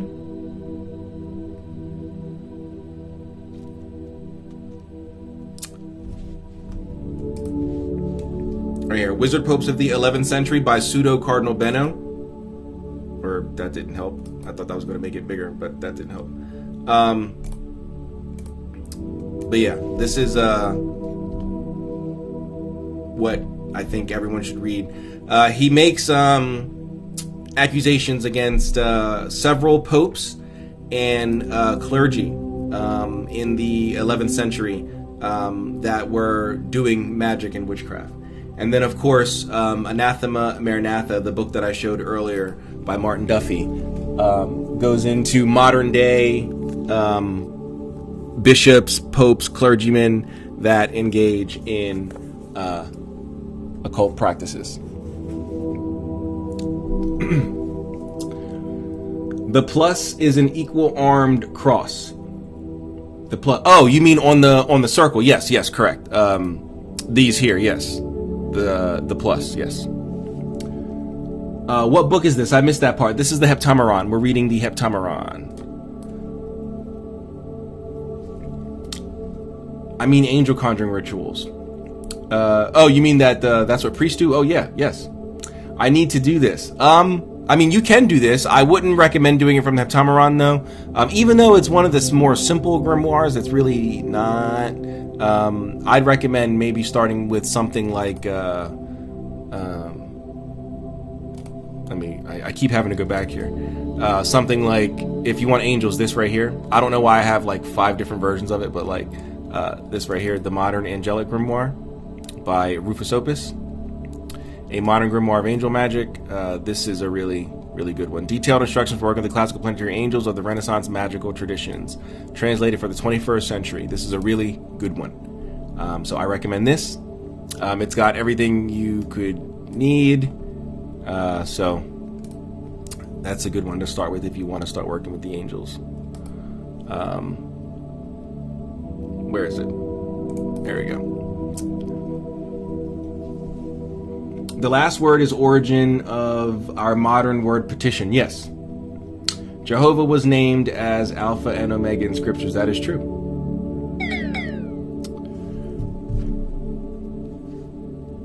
One second.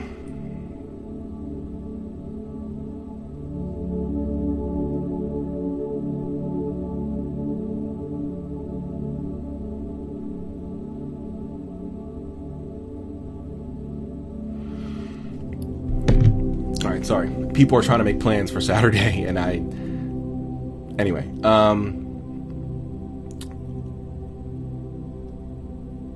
Deep. Yes, this stuff can get pretty deep. Kind of similar to ATR rituals. Well, interesting that you said that. Jake Stratton Kent, in his Geo Sophia, right here, the Geo Sophia, volumes 1 and 2. This is volume 1, the Geo Sophia by Jake Stratton Kent. Sorry, this is volume 2. This is volume 1. These are from Scarlet Imprint. He makes a good case. So first he traces the history of grimoire tradition, ceremonial magic, Goetia, back to its original points, which is in Greek necromancy. But then he also makes excellent connections in both here and I believe in his true grimoire to the ATRs. So it's interesting that you said that, because others have found similar sentiments. I believe I heard Dr. Skinner say it takes a lot of energy to visually manifest angels or a demon. If you mean physically, yeah, and I've not heard of anyone. I mean, Coedding claims to have done it, but I don't believe him. But other than that, I don't know of anyone that's physically been able to get a spirit of any kind to manifest. It's usually within a scrying device or in a possessory, sort of a manner. Judaism and Christianity was in Africa before anywhere else. That grew alongside other religions. Yes, a lot of people always like to think that, the Christians came in and took over Africa, but that's not true. Africa was found in Ethiopia long before it was in Europe. So it's no surprise they would affect one another. Yes. Could you hold up the last book again? The book about the popes? The book about the popes was Wizard Popes of the 11th century. This text right here. Wizard Popes of the 11th century. It's from, maybe a better, if I just go to the website, it's from Hadean Press. Same people who gave us the Grimoire Encyclopedia. Wait, I think it's under Guides to the Underworld. So I think if I just go in Guides to the Underworld, let me see here. Wizard Popes. There it is. Wizard Popes of the 11th century, right here. Wizard Popes of the 11th century by Pseudo Cardinal Bendo. And the reason he's Pseudo Cardinal, he was a cardinal, right? Usually when you see like Pseudo Agrippa or like Pseudo Dionysius, it's usually a book attributed to someone that we can't prove was that someone. Well, maybe not Pseudo Dionysius, that was his name. But anyway, he was a cardinal. The reason he became Pseudo Cardinal was because after doing this book, he was defrocked. So they, said, get out of here. And, he was not allowed to come back to Vatican City. So this is the Pope book, Wizard Popes of the 11th century by Pseudo Cardinal Beno. Okay, thanks, noted. No worries. You have 5 versions because you were going to make a pentagram. I think because I didn't remember if it was back before I had this kind of organized. It's still very unorganized. I still have a lot of books that aren't categorized in these yet. There's still a lot of books as you can see, there's 47 gigs here. So there's 47.9 gigs out of 100. So there's a lot of books that I haven't categorized into these categories yet. So I think back before I started making categories, I wasn't aware of what books I had and didn't. So anytime I would come across them, I would just download them just in case I didn't have them. So, did you like the Book of Saint Cyprian? It was fine. I mean, I didn't not like it. I don't think I'll be using it. I don't have a use for it. But it was fine. It gave me some insights into some necromantic practices. Catholic Church, they aren't dead, they aren't the dead, they are demons, us starts calling up demons instead of the dead. Interesting. There's a Glitch Bottle episode on the Wizard Pope book. I did not know that. I'm gonna have to watch that. Pseudo the 3 initiates giving away their secret cardinal. Love Glitch Bottle. Yes, I do too, but I was not aware that they had an episode for the popes, for the Wizard Popes. I'm gonna have to check that out. All right. So this is the circle for spring. This is the spring circle. It remaineth now that we explain the week, the several days thereof, and the first of the Lord's day. The angel of the Lord's day, his sigil, planet, and the sign of the planet, and the name of the 4th heaven. Michael, or Michael in Americanized English. Michael, but it's Michael. Mashen, and this is his sigil, without the circle around it to make it a seal, so it's just a sigil. Excuse me. His angels, Dardiel, Horatapel, the angel ruling the air on Sunday, the king of the air that day is Varkan. His ministers, Tus, Andas, Cinnabal. That's actually a really cool name. Cinnabal. The wind, which the angels of the air above said are under, the north wind. The angel of the 4 heavens, ruling on the. So this is from the north. So in the circle, you'd be standing in the north. The angel of the 4 heaven, or the 4th heaven, ruling on the Lord's day, which ought to be called from the 4 parts of the world. So this is interesting because I'm gonna have to look. I think Michael's the 3rd heaven now, so I'm gonna have to look. But anyway, at the east we have Samael, Basiel, Atel, Gabriel, Viona Iraba. Interesting. Viona Iraba. Then we have at the west Anael. Some of these names should seem familiar. Of course, Gabriel, Samael, Anael, Pablo, Ustiel, Burchat, Sukaratos, Kapabili. Kapabili. At the north we have Aiel or Aiel, Aniel, not to be confused with Aniel, Vel Aquiel, Mas Gabriel, Sapiel, Matuyel, and at the south we have Haludiel, Makasiel, Charsiel, Uriel, and Naromiel. And then the perfume of the Lord's day, or the incense that you should be using, is red wheat. And this is the conjuration, which I'm not going to read all of this, but this is the conjuration.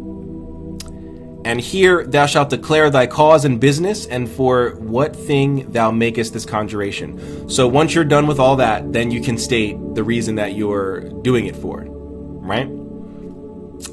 And if you don't know what you would contact these spirits for, well, here's what you would do. The spirits of the air of the Lord's day are under the north wind. Their nature is to procure gold, gems, carbuncles, I don't know what a carbuncle is, riches, to cause one to obtain favor and benevolence, to dissolve the enmities of men, to raise men to honors, to carry or take away infirmities. So basically anything that Sunday is sympathetic towards is what they would govern. But in what manner they appear, it is already spoken in the former book of magical ceremonies. This is from Agrippa. He's talking about Agrippa here. He's talking about Agrippa in his fourth book. Okay, pseudo-Agrippa. I think most scholars have come to the conclusion that if anyone wrote the fourth book of occult philosophy, it will be Jacques Gohori. That's the latest finding, Jacques Gohori. But that could change, you know. So, all right. Before we get to Monday or the moon, which I think Monday is ruled by Gabriel. Let's see what's going on here.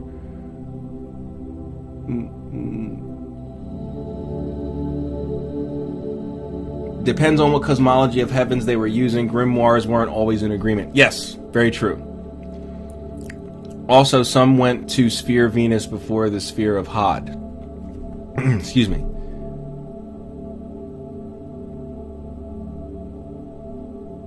Where are you reading from? This is the Heptameron. We're reading from the Heptameron of Peter Diabano, a classical grimoire.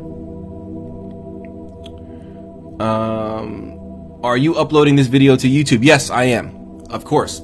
This is a good one. This is a good one. There's a lot of information in this one. We are lecturing through the Heptameron, so this is definitely going to be one that's going on my YouTube. I definitely want to use this as like a reference for future videos, lectures and stuff like that. I kind of like this. I couldn't do this on the phone format of TikTok, like the mobile. So thank God they approved me to do the desktop version, the live studio version. Because now I can do stuff like this, and like I don't have to take my phone and like hold my phone up to the screen. Like, look, guys, do you see? Like, like I can actually like still look at you guys and talk to you guys, but also show you, you know, these things. So, but yes, this is going to be uploaded to YouTube. This will definitely be uploaded to YouTube. I uploaded yesterday's video today, so the Hermeticism stream, if you're interested in that, should be available now. Should be on there right now under the Mystical Rebel on YouTube, so check that out, please. But yes, this will definitely go on YouTube, and I want to start doing clips too, like, you know, like short clips, you know, like everybody on YouTube does. They do clips of their longer form content. I want to start doing clips, and I want to put those clips on my TikTok. The only problem is I don't want to sit here and I have to watch, you know, through what is going to be tonight 2 hours of content to find clips. and I really don't want to like pay somebody on like Fiverr or Upwork or something to do it. But yes, this will be on YouTube.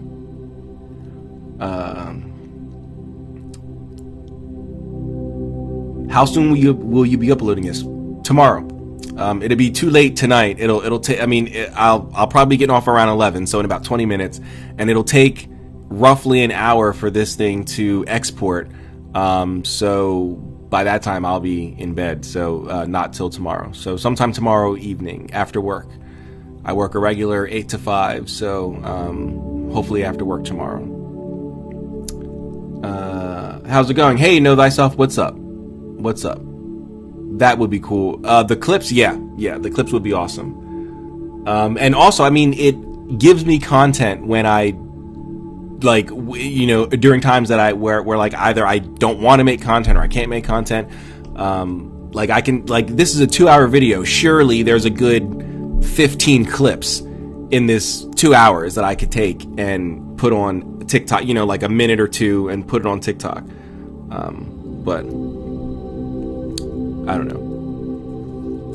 Is there like an AI? Is there like an AI app that I can download that can just like look through the video for me and just pick, and then like it'll just pick out random clips and then I can just edit them as I see fit?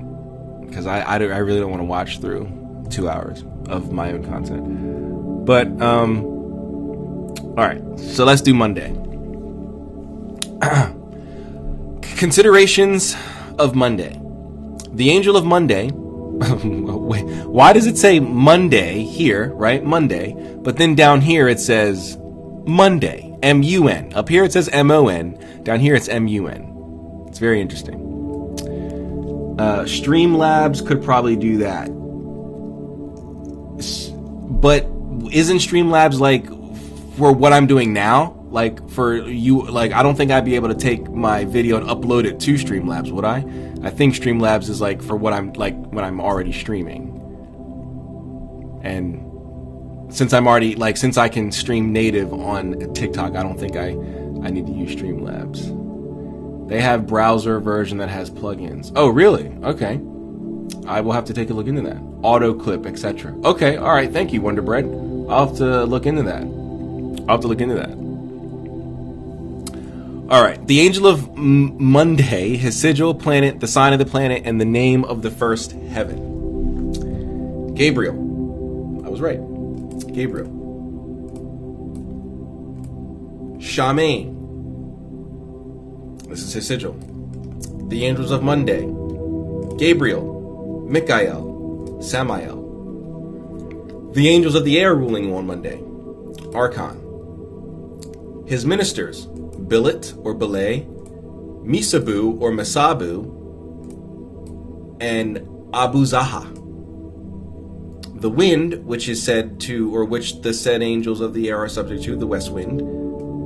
So this is air. Water. Excuse me, water.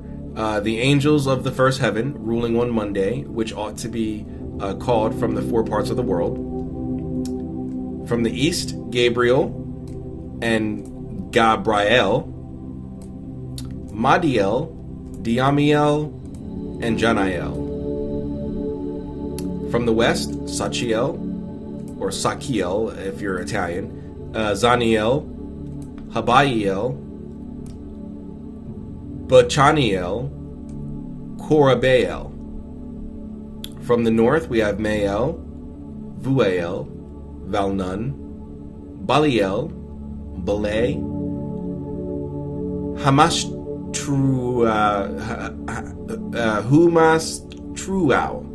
Trau. I'm pronouncing that wrong, way wrong.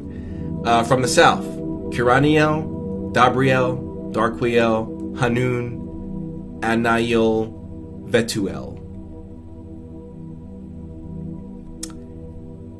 And the perfume of Monday, aloes. Soft on your hands. The conjuration of Monday. I'm not reading that. You guys already heard my Latin earlier. The spirits of air are Monday are subject to the west wind, which is the wind of the moon. Their nature is to give silver, to convey things from place to place, to make horses swift, to disclose the secrets of persons both present and future. Also, Monday is good for dream work, astral projection, divination, things like that. But in what manner they appear you may see in the former book. Again, it's talking about Agrippa, 4th book, Pseudo-Agrippa.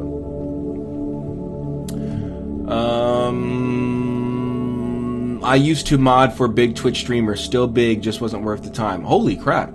That's awesome, dude. I'm sorry that it wasn't worth the time. I'm sorry it didn't, work out into something big for you. 69? Or do you mean 6ix9ine like Tekashi 6ix9ine, the rapper? Cancer. Cancer? What are you talking about? Are you familiar with the Book of the Hidden Name by Maximus Tyanus Avery? I don't think so. That doesn't sound familiar.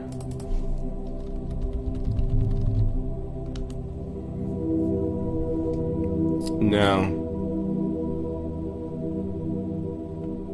The Book of the Hidden Name, no. What is this? Oh, the Book of the Revelation of Hermes. Okay. No, I have not heard of that. I'm sorry. What is that about? What's it called? The Book of the Hidden Name? By Maximus. There we go.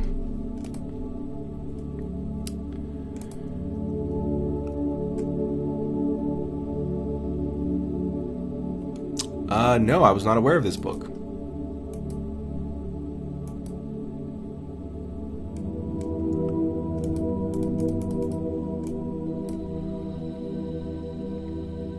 Okay, so it's the Shem.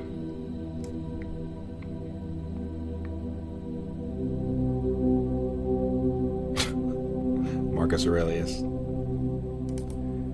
Is this the whole book? Oh, wow. Can I download it from here?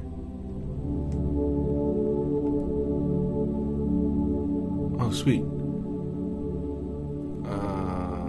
They don't have PDF? Oh, there it is. Nice.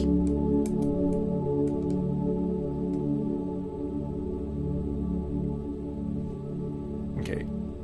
I don't need you to... Well...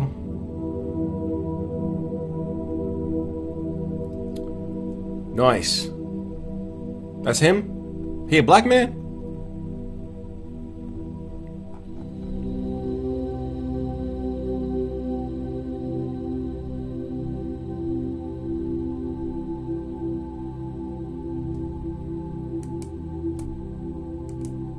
E.A. Koenig? So is this a recent book? Oh wow, 2020. Okay, the cover made it look like this made it look like it was from like the 1900s or something. Like this is like the same kind of font that like Houdini used in his like stuff. So I figured this was like old just by this like font and like this. So maybe I should have done that. Emperor's Publishing. So S. Ben Kane and E.A. Koenig. He cites it. I mean that's fine. But I've not heard of the rest of these people. This person I may have heard of. This might be Balthazar from Balthazar's Conjure, but I don't know that for sure because I don't know his last name. But it would match. He's European. He's a Northern European, so it may very well be him. But I don't know the rest of these people. But I do know these two, of course, S. Ben Kane and E.A. Koenig. But no, I'm not familiar with this. I'll have to take a look at this.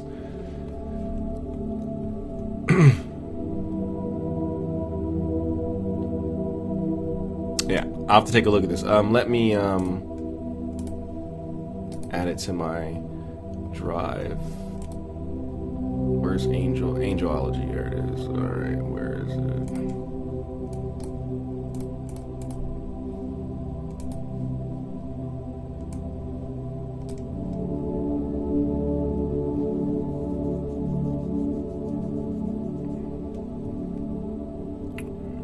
Come on.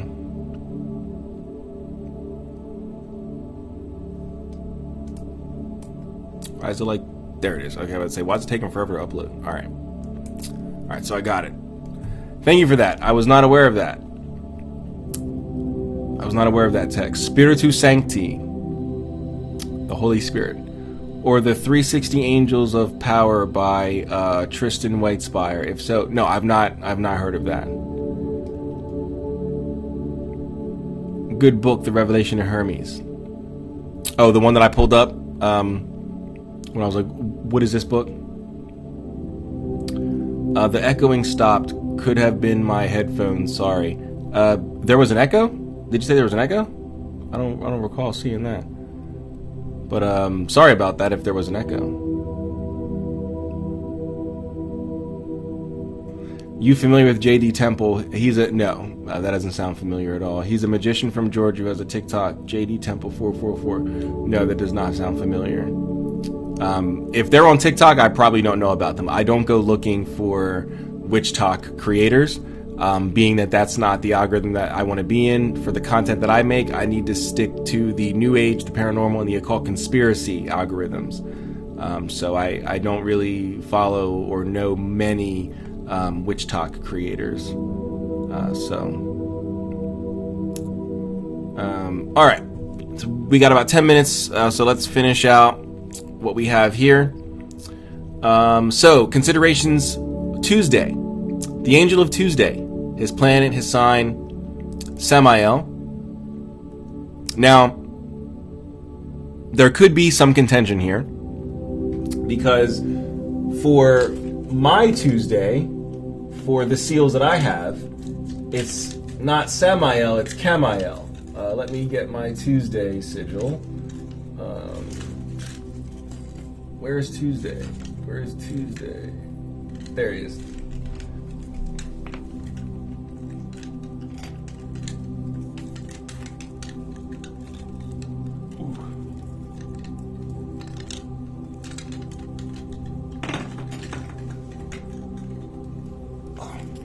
So, Tuesday, you see in the center, it's pretty much the same sigil in the center of the Star of David.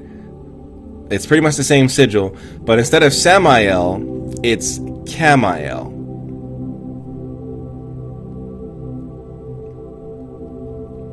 So, same sigil, just a different pronunciation. Samael versus Camael.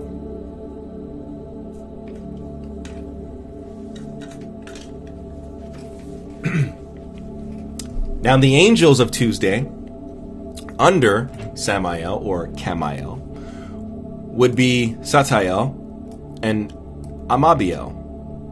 The king of the air on Tuesday is Samax. The ministers are Carmax. Carmax, you bought your car. Did you get a car from Carmax? It's a minister of Tuesday. I'm kidding. But Carmax, Ismoli, and Paphran. And they go to the east, which is water. The angels of the fifth heaven, ruling on Tuesday, which ought to be called from the four parts of the world. So at the east we have Friagine, Guael, Damael, Calzas, and Aragon. At the west we have Lama, Astagna, Lobquin, Sankas, Jazel, Isael, Urel. And at the north we have Rahumel, Hyenel, Rael, Sarathiel, Mathiel, Frasiel. And at the south we have Sacriel, Janael, Galdel, Osael, Vianuel, Zaliel. And the perfume is pepper. Salt, pepper, and oregano. No, I'm kidding, just pepper. And of course the Tuesday conjuration, which we're not reading. And the spirits of Tuesday are under the east wind. Their nature is to cause wars. Of course, we all know Tuesday, day of Mars, war. Camael's a warrior. Mortality, death, and combustions. And to give 2,000 soldiers at a time to bring death, infirmities, or health. So that's Tuesday. Wednesday is Raphael. his sigil. The angel is Raphael, Miel, and Seraphiel. The angels ruling the air on Wednesday are Mediat or Modiat, the king. His ministers, Suquinos and Celales. They are subject to the south wind or fire. The angels of the second heaven govern Wednesday, which ought to be called from the four parts of the world: Mathlai, Tarmiel, Baraborat. At the east. At the west, Jerosus and Mitratan. At the north, Thiel, Rael, Jariahel, Venahel, Velel, Abuiori, and Usernuel. At the south, Miliel, Nelapa, Babel, Kaluel, Vel, Laquel. And the fumigation is mastic, or the incense. The spirits of the air of Wednesday are subject unto the south wind. Their nature is to give all metals, to reveal all earthly things, past, present, and to come, and to pacify judges, and to give victories in war, to re-edify, which is to make people aware of things, to bring people into the knowledge of something. That's what edification. And to teach experiments and all decayed sciences, and to change bodies mixed of elements, conditionally out of one into another, to give infirmities or health, to raise the poor, and to cast down the high ones, to bind or loose spirits, to open locks or bolts. Such kind of spirits have the operation of others, but not in their perfect power, but in virtue or knowledge. So what that means is that some of these spirits might not be able to do the thing itself, but they might have knowledge on how you can do it yourself. So that's what that means. That such kind spirits have the operation of others, but not in their perfect power, but in virtue or knowledge.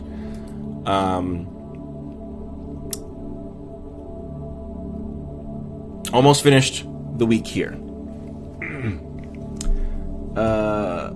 Friends with EA Coedding, that's how I found him. You're friends with EA Coedding, or JD Temple's friends with EA Coedding? Prosperity Day equals Wednesday. I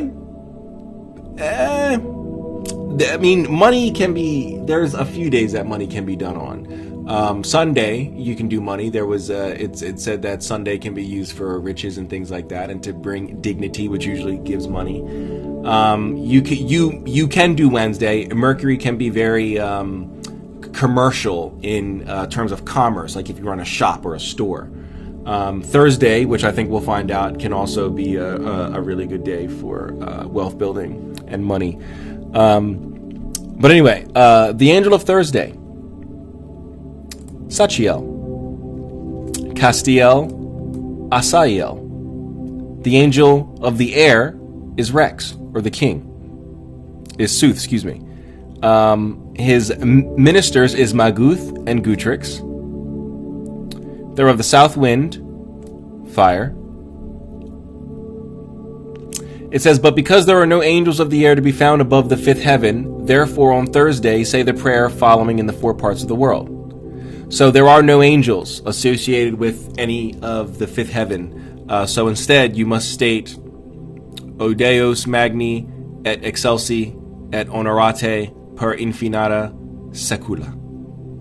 And then at the west you say this, at the north you say this, at the south you say this, and the perfume is saffron, like Saffron City in Pokemon. The spirits of the air of Thursday are subject to the south wind. Their nature is to procure the love of a woman, to cause men to be merry and joyful, to pacify strife and contention, to appease enemies, to heal the disease and to dispel the whole, and to disease the whole, and procureth losses, or taketh them away. The manner of appearing is spoken already. And that again is Agrippa. Considerations of Friday. The angel of Friday. Aniel. We all knew that. Rachiel, Sachiel. Sarabotes is the king. Amabiel, Abba, Abelidoth, and Flaref are the ministers. They're of the west wind, or air, or water, excuse me. Angels of the third heaven, ruling on Friday, which ought to be called from the four parts of the world. Sechiel, Chedusteniel, Korat, Tamiel, Tenasiel. At the west, Turiel, not to be confused with the Sworn and Secret Grimoire, which is supposed to be an expose on, or an elucidation on the secret grimoire of Turiel, ended up being an elucidation on the Arbitel. But, yeah, anyway. Kaniel, Babiel, Kadi, Malatiel,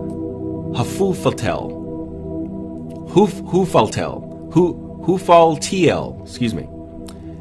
At the north, Peniel, Pemael, Penat, Raphael, Raniel, Doremiel.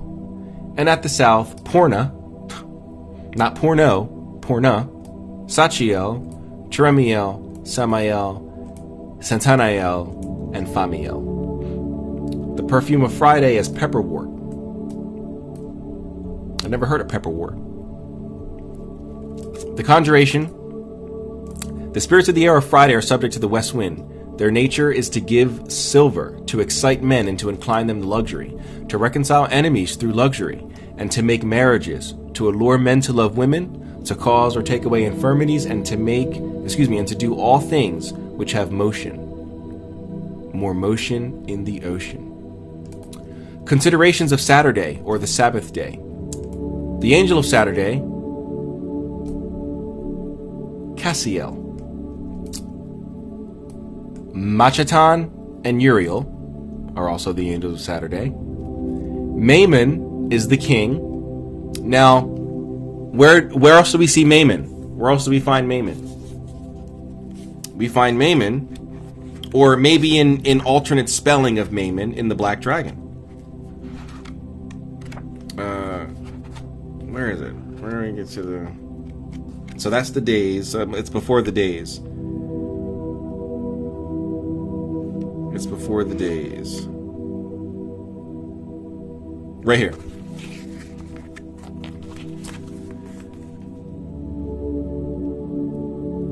A Mammon.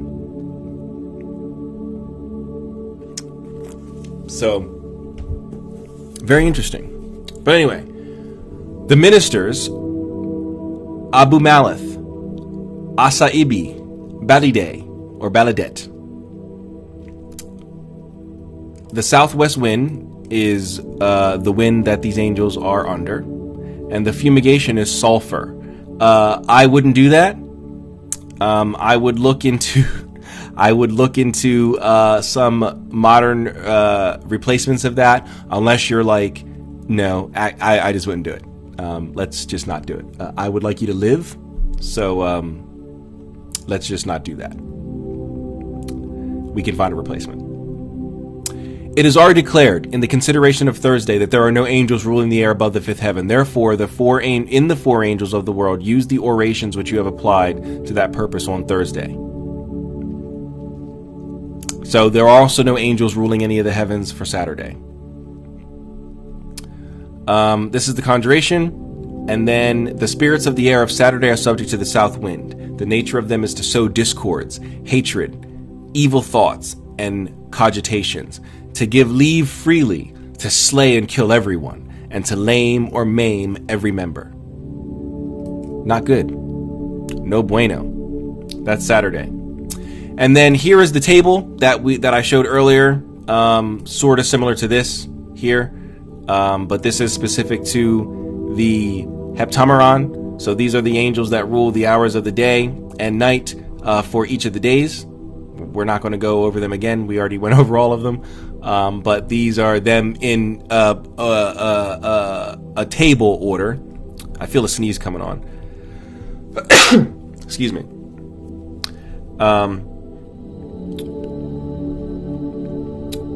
Okay. But this is to be observed, by the way, that the first hour of the day of every country and in every season whatsoever is to be assigned to the sun rising, when he first appeareth, arising in the horizon, and the first hour of the night is to be the 13th hour, from the first hour of the day. But of these things it is sufficiently spoken. So he's saying that these things should already be known. And that's it. that is it. We lectured in 2 hours through Peter Diabano's Pietrus Diabano, Heptameron, whatever is the proper pronunciation, or the magical elements. Thank you for everybody who sat through this. Thank you. Appreciate it. We're about to end the stream here, but let's see some final questions in the chat.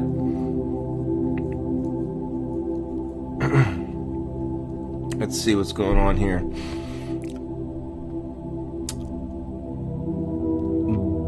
By Baal 2. By Baal for which one? Which one?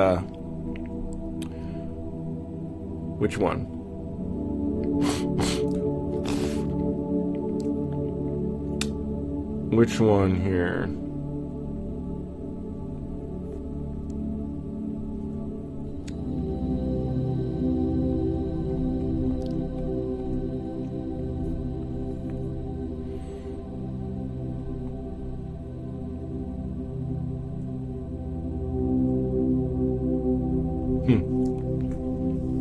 Yeah, I don't see it here. That's because Saturday was the Sabbath back in the day. No ruling, no work. That's true. But what about Thursday? Awesome live, man. Well, thank you very much, Jeff James. Thank you. Thank you very much. Truly appreciate it. Mammon.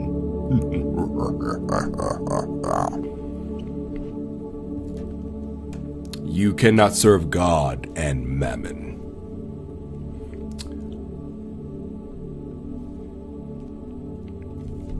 But yeah, thank you guys. Thank you for attending the lecture. I truly appreciate each and every one of you. But if there are no more questions in the chat, I think this would be a good place to end the stream. It was an excellent stream. I did not expect to actually get through the entire Heptameron. I thought maybe we would have to do a part 2, but we got through it. We lectured through the entire Heptameron. So I'm kind of proud of myself that I lectured through the entire thing. I actually cannot believe that. But we did it. We lectured through the entire Heptameron. So yes, this will be up on my YouTube hopefully tomorrow, late afternoon, evening sometime after work. But yeah, so thank you all for being here. Truly appreciate each and every one of you. And I will see you guys in the next one. As always, seek the mysteries. Peace.